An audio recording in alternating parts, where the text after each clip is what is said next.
La loi du 22 avril 2024, entrée en vigueur le 24 avril, a mis en conformité le droit français avec le droit de l'Union européenne. Ce texte prévoit que les salariés en arrêt de travail continuent d'acquérir des congés payés, quelle que soit l'origine de la maladie ou de l'accident. Dans la vidéo du mois de juin, nous vous avions présenté les nouveautés en matière d'acquisition et d'indemnisation des congés payés en cas de maladie professionnelle, non professionnelle ou d'accident du travail. Dans cette vidéo, nous allons faire le point sur le délai de report des congés payés et sur la rétroactivité de ce nouveau dispositif. Quel est le délai de report des congés payés en cas d'arrêt maladie ? Le salarié qui n'a pas pu prendre ses congés au cours de la période de prise en raison d'un arrêt de travail, d'origine professionnelle ou non, bénéficie désormais d'un droit de report de 15 mois. À l'issue de cette période de 15 mois, les congés non pris seront définitivement perdus. À noter qu'un accord d'entreprise ou de branche peut prévoir une durée de report plus longue. Quel est le point de départ de la période de report ? Il est nécessaire de faire la distinction entre les congés acquis avant l'arrêt maladie et ceux acquis au cours d'une période de référence comportant un arrêt maladie. Concernant les congés payés acquis avant l'arrêt maladie, le délai de report débute à compter de la date à laquelle l'employeur informe le salarié du nombre de jours dont il dispose et de la date jusqu'à laquelle ces congés peuvent être pris. Pour rappel, l'employeur doit informer le salarié de ses droits au congé dans le mois qui suit sa reprise de travail. Prenons l'exemple de Mathieu, qui est en arrêt maladie 6 mois entre le 1er janvier 2025 et le 30 juin 2025. Il reprend le travail le 1er juillet et reçoit l'information de son employeur le 31 juillet. À la date de son arrêt maladie, son solde de congé à prendre avant le 31 mai 2025 était de 8 jours ouvrables au titre de la période d'acquisition 2023-2024. Mathieu aura alors jusqu'au 31 octobre 2026 pour prendre ce solde. Au 1er novembre 2026, ils seront perdus. Concernant les congés payés acquis au cours d'une période de référence comportant un arrêt maladie, deux situations doivent être distinguées.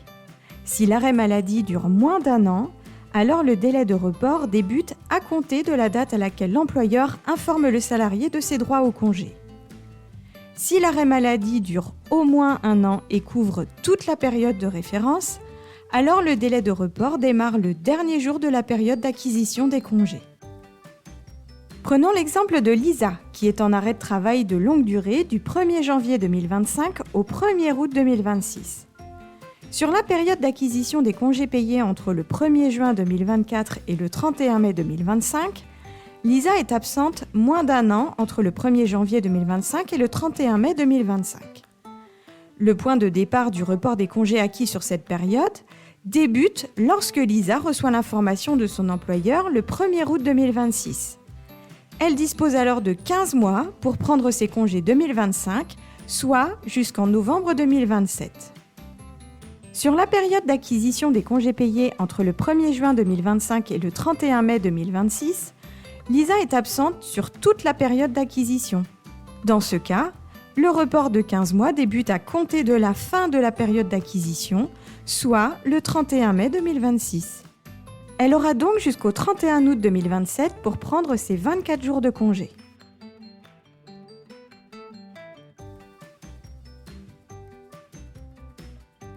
Ces nouvelles règles sont-elles rétroactives ? L'acquisition de congés payés pendant les arrêts de travail pour maladie non professionnelle s'applique de manière rétroactive. Le salarié qui a été en arrêt maladie d'origine non professionnelle est donc en droit de demander, selon sa situation, l'acquisition de congés payés non pris ou une indemnisation.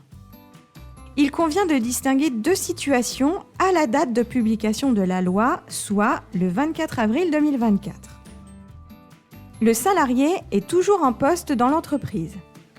Dans ce cas, il bénéficie d'un délai de 2 ans à compter du 24 avril 2024, soit jusqu'au 23 avril 2026 minuit, pour réclamer les congés acquis au titre d'arrêt maladie intervenu après le 1er décembre 2009. Passé ce délai, le salarié perd la possibilité de demander ses droits au congé sur cette période. Le salarié a quitté l'entreprise au 24 avril 2024. Dans ce cas, il bénéficie d'un délai de 3 ans à compter de la date de rupture de son contrat de travail pour obtenir le paiement d'indemnités compensatrices par son ancien employeur au titre des arrêts maladie. Si le salarié a quitté l'entreprise avant le 24 avril 2021, dans ce cas, il ne peut pas bénéficier du paiement des indemnités compensatrices par son ancien employeur au titre des arrêts maladie. À noter que cette acquisition rétroactive est limitée puisque le texte précise qu'elle permet aux salariés d'acquérir au maximum 24 jours ouvrables de congé, auxquels doivent être déduits ceux déjà acquis sur la période concernée.